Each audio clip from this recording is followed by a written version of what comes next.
2020 मसीहारू ओडिशा सरकार टाटा पावर को विद्युत वितरण अधिकार प्रदान करिअछि, जेउथिरे टाटा पावर 51% और ग्रिड्र 49% रही।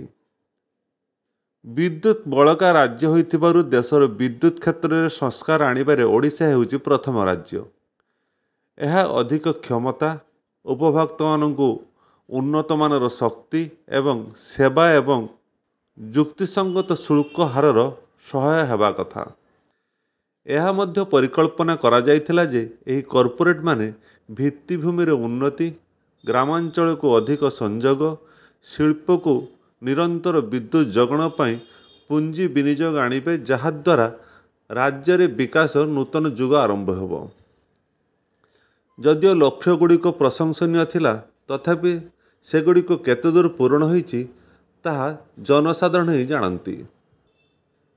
माछ एवं चिंगुड़ी परि खूब शीघ्र नष्ट होउथिबा द्रव्य सहित कारोबार करुथिबारु जलचर एवं सामुद्रिक खाद्य प्रक्रियाकरण एवं शीतल भंडार यूनिट गुड़िक यह द्वारा प्रभावित होइछन्ति। 105 एक्वा क्लस्टर को 24 घंटिया शक्तिर प्रतिश्रुति कागज रे रही। केवल गत दशंधि रे 22 एक्वा क्लस्टर जोगाई दिया जाइछि। ताहा मध्य बारंबार विद्युत काट सहित विशेषकर चिंगुड़ी चाषी को प्रभावित करिछि। कृषक माने एवं मध्य डीजेल चालित जेनेरेटर माध्यम विद्युत जोगाण पर निर्भर करुछन्ति, जहाँ डीजेल मूल्य को दृष्टि रखी अत्यंत व्ययबहुल, जहाँ चिंगुड़ी चाषी को आर्थिक दृष्टि असंभव हो पड़ी।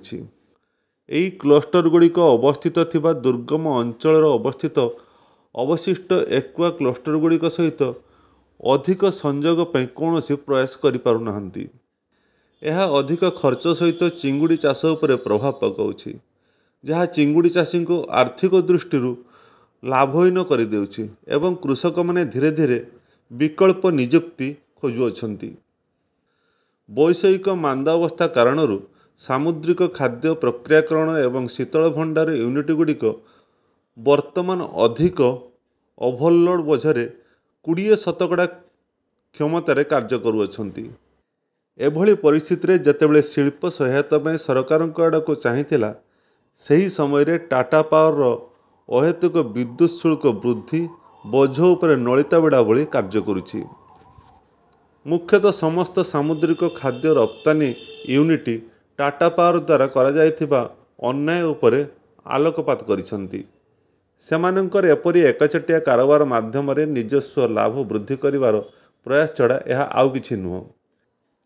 यह द्वारा ओडिशार विकसित सामुद्रिक रप्तानी क्षेत्र रसातल को जीवा स्पष्ट होइछि बोली आज अनुष्ठित एक सांबादिक सम्मेलन रे होरी मेराइन मुख्य संजय दास जणाइछन्ति। जते सी फूड एक्सपोर्टर अछन्ति से माने आज बंद पालन करछन्ति।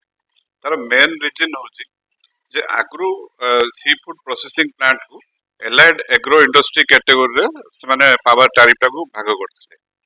तो जो द्वारा हमको पाखापाखि 2 टंका 90 रु 3 टंका भाग पड़ुथला, किंतु वर्तमान से माने लास्ट 3-4 मास तळे किसी भुवनेश्वर प्रोसेसिंग प्लांट को टाटा पावर जो सीओडीएल तरफ से विजिट करी से लार्ज इंडस्ट्री कैटेगराइज करी हेफ्टी पावर डिमांड कले और तांको लार्ज इंडस्ट्री जो 5 टंका 75 पैसा जो यूनिट अच्छी से चार्ज करी गोटे वर्षर पूरा से एरिया डिमांड कले, जोटा में प्लांट चलवाटा कष्ट हो। आपड़ देखो जो पैंडेमिक पर जो यूक्रेन वार है जो इस्राएल वार चलছে तो से ग्लोबल लॉजिस्टिक्स पूरा डिस्टर्ब अच्छी। आप बर्तमान इंडिया जो आपको कंटेनर मिलूनी मेटेरियल बाहर को पठाया, जो कंटेनर मिलूँ भी पाखापाखि 3 गुण 4 गुण रेट रे पाउछे, जो आम प्रोडक्ट बाहर सुदूर अमेरिका मार्केट और यूरोप मार्केट में आम निजर कॉम्पिटिटिवनेस लूज कर। तो वर्तमान समय आमको सरकार हो टाटा पावर से बेसी सहानुभूति दरकार कि इंडस्ट्री ग्रो कर।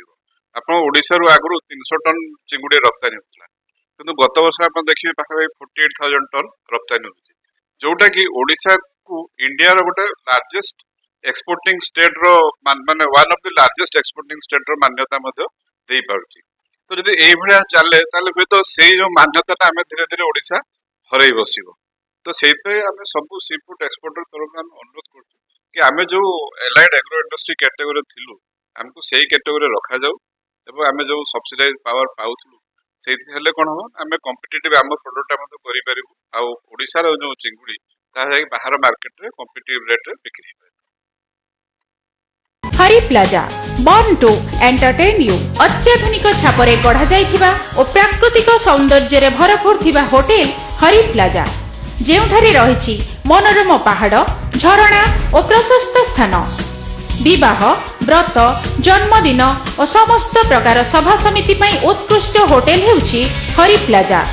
एठारे रेस्टोरेंट रो मध्य सुविधा रहिछि जेउठी आपण माने पाइबे इंडियन चाइनीज एवं continental dish. Hari plaza OT road Baleshwar phone 9438757715।